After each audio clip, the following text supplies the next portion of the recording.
네, 안녕하세요.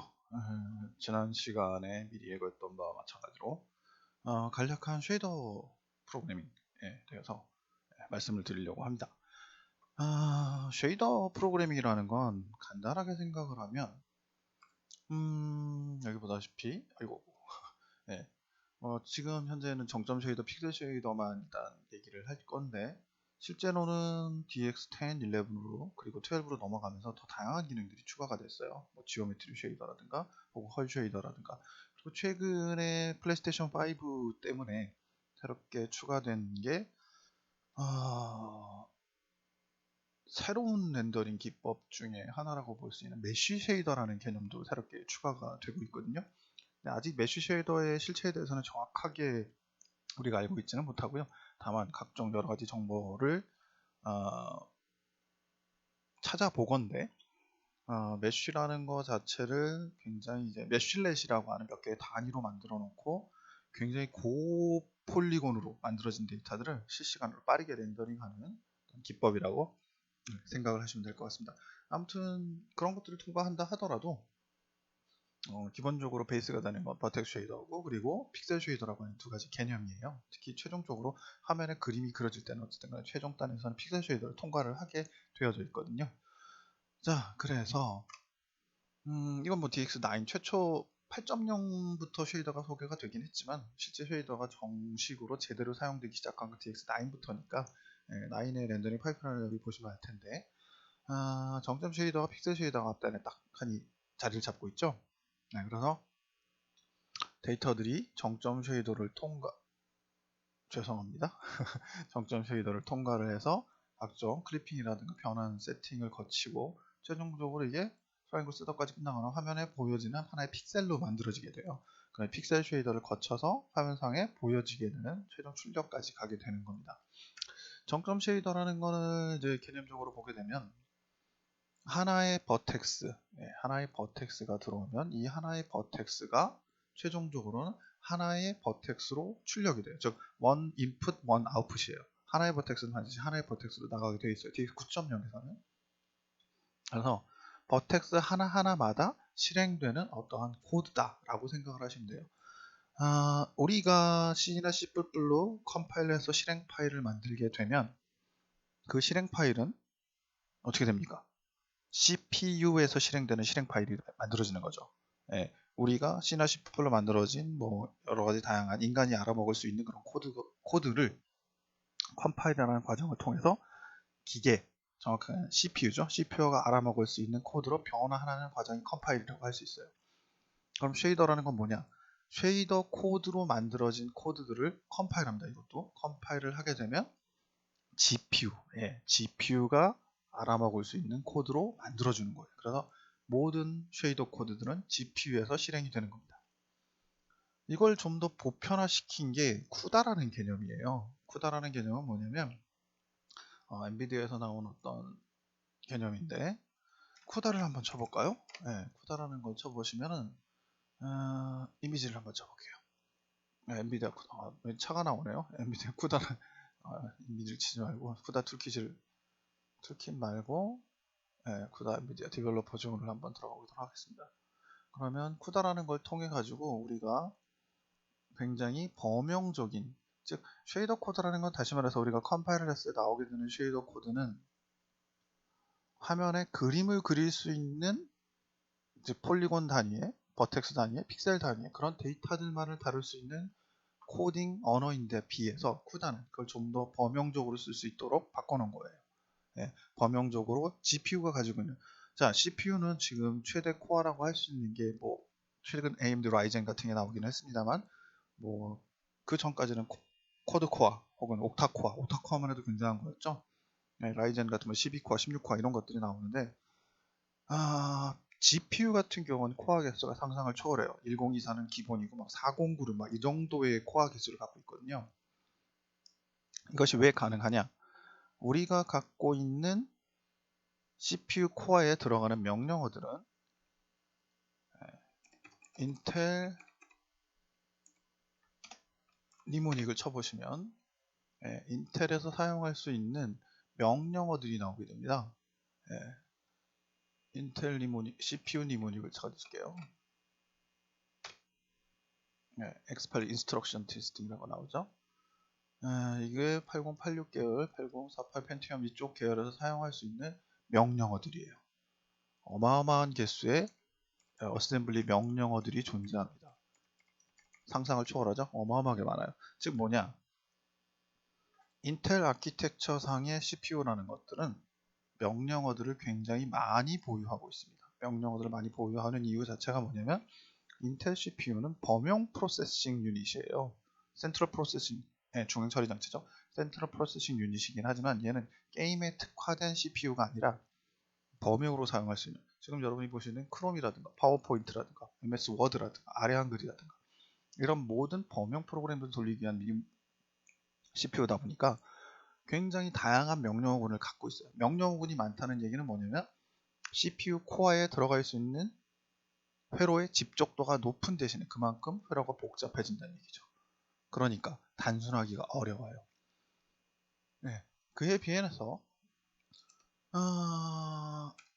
SL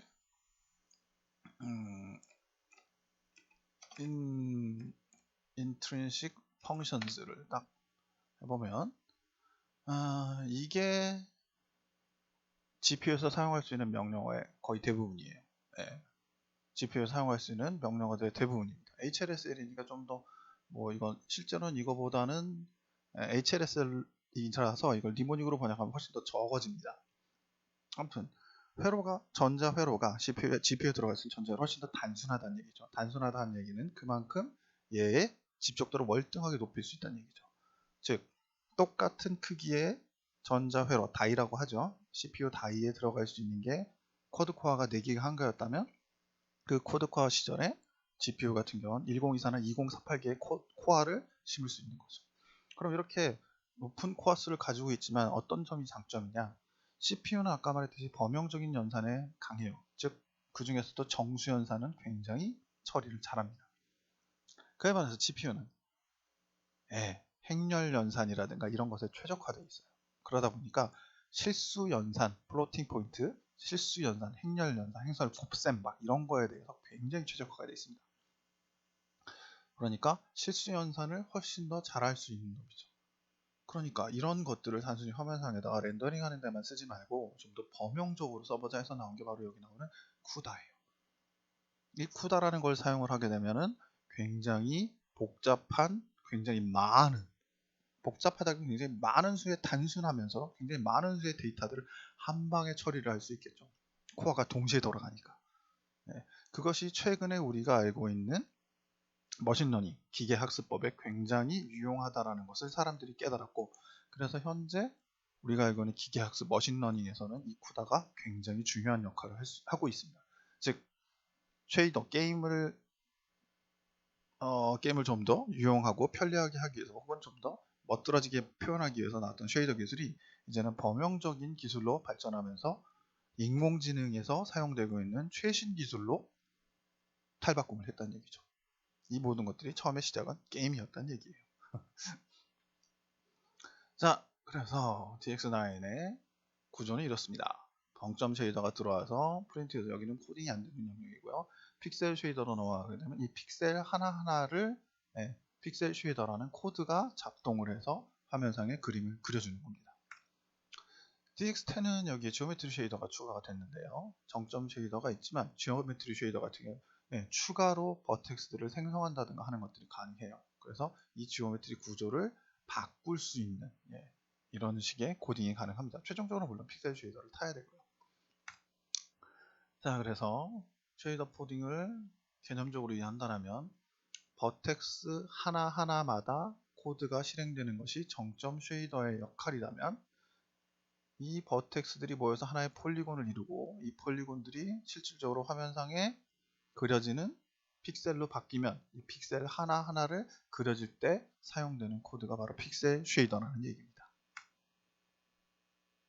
전체적인 그림으로 이렇게 되는 거죠. 버텍스 버퍼에 있는 각종 정보들, 예를 들어서 포지션 정보라든가 노말 정보라든가 혹은 컬러 정보라든가 다양한 정보, 텍스처의 좌표라든가 이런 정보들이 들어오게 되면 정점 쉐이더, 버텍스 쉐이더에서 연산을 통해서 출력값들을 뽑아내게 됩니다. 출력값이라는 것 중에 가장 대표적인 예가 포지션이라는 건데, 포지션 같은 경우에는 우리가 통상 클리핑 스페이스라고 얘기를 하는데, 이 클리핑 스페이스에 대해서는 여러분들이 이해를 하고 있을 거라고 가정을 하지만, 모르시는 분을 위해서 나중에 다시 한번 얘기를 드릴게요. 그래서 이 클리핑 스페이스로 넘기고, 그리고 나서 컬러 정보라든가, 이건 뭐 넣을 수도 있고 안 넣을 수도 있습니다. 텍스처 좌표라든가. 근데 이 텍스처 좌표라는 게 여러 개가 있어서 여기에 추가적인 다양한 정보들을 넣을 수가 있어요. 이 정보들이 다시 픽셀 쉐이더로 넘어가게 되면, 픽셀 쉐이더에서는 텍스처에 있는 각종 픽셀에 있는 텍스처 픽셀을 우리가 텍셀이라고 합니다. 텍스처 픽셀을 줄여서 텍셀. 그래서 텍셀들을 읽어서 픽셀 쉐이더에서 연산을 통해서 최종적으로 화면에 출력을 해주게 되는 것이죠. 여기 보시면은 8.0과 9.0의 차이가 보이는데, 바로 이 부분이 가장 큰 차이예요. 8.0 때는 어셈블리밖에 지원을 안 했는데, 9.0 HLSA라고 하는 하이 레벨 쉐이딩 랭귀지 약자입니다. 오픈GL에서는 GLSL이라고 통상 얘기를 해요. GL 쉐이딩 랭귀지. 근데 얘네들도 어느 날 갑자기 하늘에서 뚝 떨어진 게 아니라, 원래는 렌더맨이라는 게 있었어요. 태초에 렌더맨이 있었습니다. 이 렌더맨이라는 건 뭐냐면, 픽사 아시죠? 픽사라고 하는 이제 디지털 애니메이션을 만드는 회사인데, 제일 대표적인 게 토이스토리라고 알고 계실 겁니다. 혹은 뭐 겨울 왕국이라든가 뭐 이런 사용하는 CG에 굉장히 유명한 어떤 회사인데, 이 회사에서 토이스토리를 만들면서 사용을 했던 쉐이딩 언어가 바로 렌더맨이에요. 렌더맨이라는 건 뭐냐면, 여러분들이 여기서 렌더맨을 이제 구글에서 치시면, 한번 쳐볼까요? 네. 렌더맨을 붙여야죠. 렌더맨을 쳐보시면은,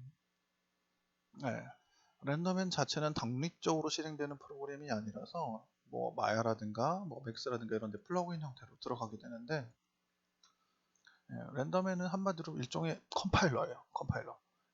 맥스나 마야에서 만들어진 데이터를 컴파일을 해서 이미지를 만들어주는 겁니다.